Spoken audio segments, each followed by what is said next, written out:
بسم اللہ الرحمن الرحیم اللہم صلی علی سیدنا مولانا محمد وعلی آلہ وصحبہ بارک وسلم.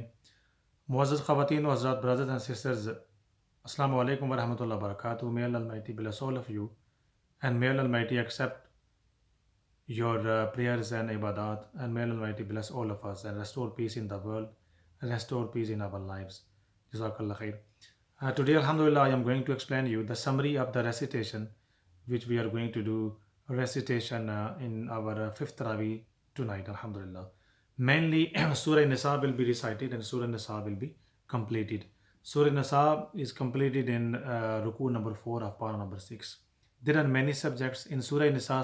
Nisa mean women, عورتوں کا ذکر. So the nikah, Islamic marriage, nikah of the couples, جوڑوں کا نکاح کیسے ہوتا ہے, اور نکاح کن عورتوں کے ساتھ جائز ہے, کن عورتوں کے ساتھ جائز نہیں ہے, بڑی تفصیل کے ساتھ آخری آیت چوتھے سپارے کی اللہ تعالیٰ نے اس میں بیان فرمایا. خالہ کے ساتھ, پھوپھی کے ساتھ, اس طرح جتنے بھی رشتے ہیں جن کے ساتھ we cannot marry, the محرم رشتے اللہ Almighty has mentioned in very last verse of para number 4.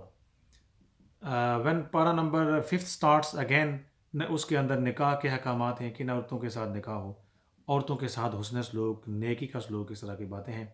آیت نمبر 34 میں بڑی خوبصورت آیت ہے, الرجال قوامون علی النساء بما فضل اللہ بعضهم علی بعض. اس طرح کی آیت قریبہ ہے, اور کما قال فی القرآن کہ جو مرد ہیں وہ نگہبان ہیں. اس آیت کا ہمارے ایشین مسلمان یا لوگ غلط مطلب نکالتے ہیں کہ شاید جو مرد ہیں وہ سپیریئر ہیں عورتوں سے. Men are superior than women. This is wrong. No one is superior or inferior. They are equal in human rights. Male and female, men and women, they are equal in human rights. قوامون مطلب ہوتا ہے the provider, the person whose responsibility is to provide the essentials, the protector, the person who secures. So الرجال قوامون, اللہ تعالیٰ نے مردوں کو secure کرنے کے لیے عورتوں کو گھر کا حاکم بنایا ہے اور ضروریات زندگی کو پرووائڈ کرنے والا بنایا ہے. اس کا یہ مطلب یہ نہیں ہے کہ جو مرد ہیں وہ بڑے ہیں اور عورتیں ہیں وہ چھوٹی ہیں, یا اس طرح کا مطلب بھی بالکل نہیں ہے.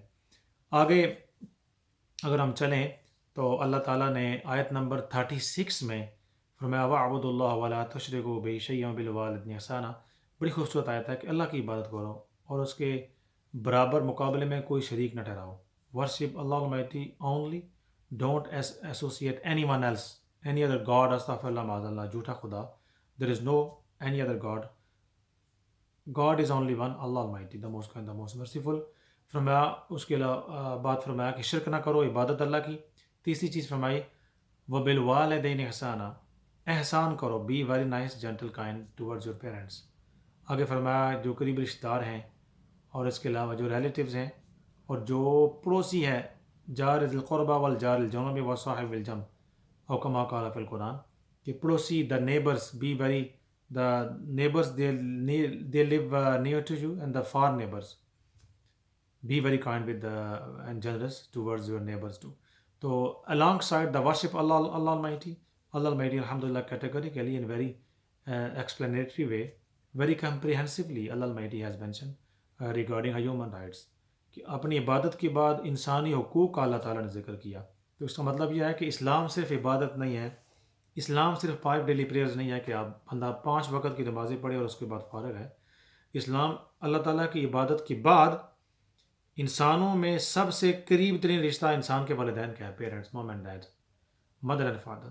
تو اللہ تعالیٰ نے فوراً عبادت کے بعد جس چیز کا مینشن کیا, عبادت کے فوراً بعد اللہ تعالیٰ نے والدین کے ساتھ نیک سلوک, احسان کرنے کا حکم فرمایا ہے. سبحان اللہ.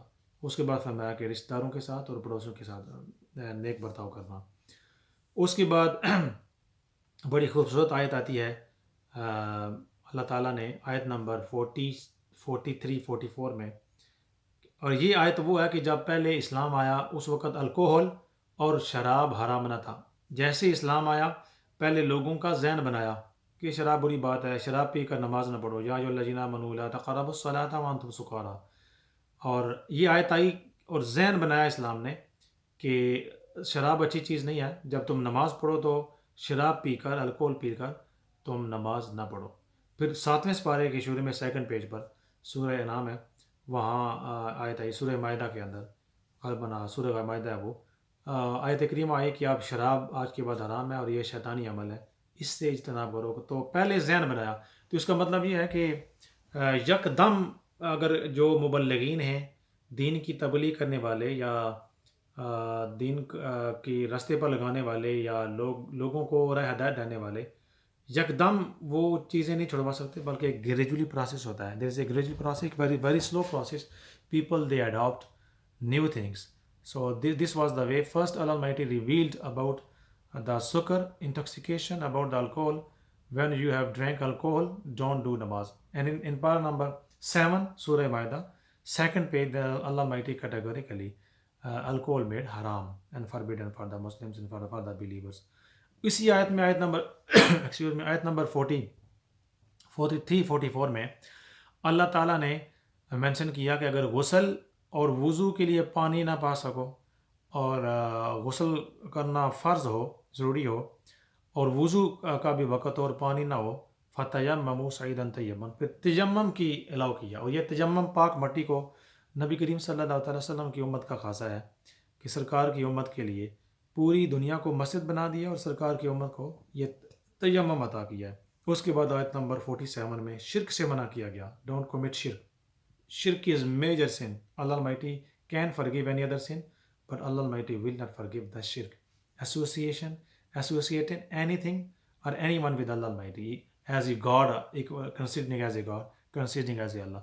فرمایا اللہ تعالیٰ ہر چیز کو معاف کر دے گا، شرک جو ہے اللہ تعالیٰ اس کو معاف نہیں کرے گا. آیت نمبر 58 میں فرمایا کہ اطاعت اللہ کی، رسول پاک صلی اللہ علیہ وسلم کی، وَأُولِي الْأَمْرُ مِنْكُمْ، اور جو تم میں سے اولی الامر ہیں، یعنی فقہا ہیں، خلفائے راشدین ہیں، یا اولی الامر خلیفے ہیں، یا اولی الامر مفتیان ہیں. آج کے دور میں ہم کہہ سکتے ہیں کہ علماء ہیں، ان کی سننی چاہیے. تو اللہ کی اطاعت کرو، رسول پاک صلی اللہ علیہ وسلم کی اطاعت کرو، اور اولی الامر یعنی ہر وہ قوت، ہر وہ طاقت جو اللہ کے بعد اللہ رسول کے راستے پر لگائے. اولی الامر چاہے وہ حکمران ہیں، بادشاہ ہیں، عالم ہیں، صوفی ہیں، بزرگ ہیں، مفتی ہے، اللہ رسول صلی اللہ علیہ وسلم کے بعد کوئی بھی ہستی ہیں، ان کی جو اطاعت ہے وہ کنڈیشن ہے. There is a condition. If اولی الامر all these authorities they are inside the Quran and Hadith and Sunnah, they command anything, it is wajib upon us, and hukam of Quran we should act upon.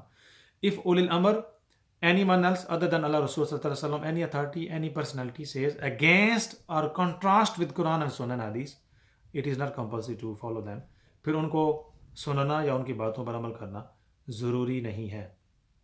اسی طرح بڑی خوبصورت آیت ہے آیت number 64 ہے. رسول صلی اللہ علیہ وسلم جب گناہ گار لوگ آپ کے پاس آ جائیں اور اللہ تعالیٰ کے حضور وہ معافی چاہیں اور آپ بھی معاف فرما دیں، ان کے لیے معافی کی درخواست فرمائیں، تو گناہ کرنے کے بعد گناہ گار آپ کی بارگاہ میں آئیں، وہ توبہ کریں، اور رسول پاک صلی اللہ علیہ وسلم آپ بھی ان کی معافی کے خواستگار ہوں، سفارش فرمائیں، تو اللہ تعالیٰ بڑا معاف فرمانے والا ہے، اللہ تعالیٰ معافی عطا کرتا ہے.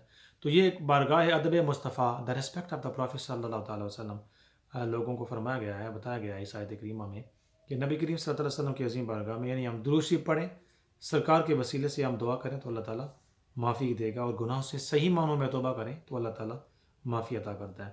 اس کے بعد فرمایا آیت نمبر 64 میں، آیت نمبر 64، من یطع اللہ والرسول، کہ جو اللہ کی اطاعت ہے اور رسول پاک صلی اللہ علیہ وسلم، یعنی اللہ کی اطاعت اور رسول کی اطاعت.